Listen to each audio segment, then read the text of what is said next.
Hello, I'm JT and welcome to the KickAround. This week we talk about the EFL Cup and its dramatic final between Southampton and Manchester United. It started out in the 11th minute with Gabbiadini receiving a beautiful cross from Cedric and tapping it right into the net before the referee knocked it offsides because of Ryan Bertrand standing on the back post.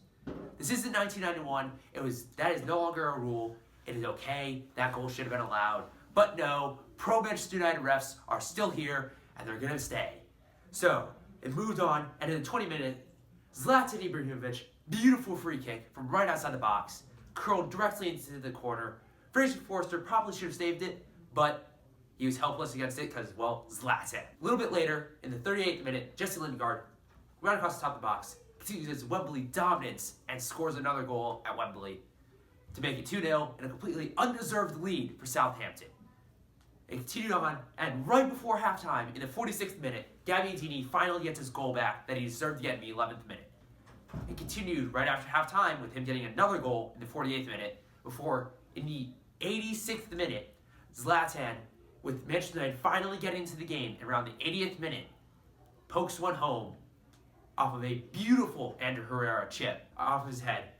Just beautiful goal, makes it 3-2. Manchester United finally started playing around the 80th minute, and they got a win somehow, completely undeserved. Southampton was the much better team throughout most of the game, but they managed to get a goal. Okay, so heading into this weekend, there's a couple of good games on every single day, but mostly the three biggest games are on Saturday, Arsenal versus Liverpool, Sunday, Spurs versus Everton, and then on Monday, it'll be West Ham versus Chelsea. Now, we all know who's going to win the Monday game, Chelsea. They've just been unstoppable this season. Antonio Conte has been a brilliant manager, and I hate that because Chelsea but they're going to win. They're going to win the league. They're running away with it already. It's already over. But we can focus on the other games with Arsenal Liverpool, especially cruel on Saturday. We got Liverpool and their pressing style versus Arsenal's fluid game if Özil shows up. Özil has been missing for several weeks now. If anyone has any information on his whereabouts, can you please tell the Arsenal board and Arsene Wenger? Because otherwise, it's going to be Sanchez versus the world. He has the world-beating ability, but with nobody else on the team, he has to use it.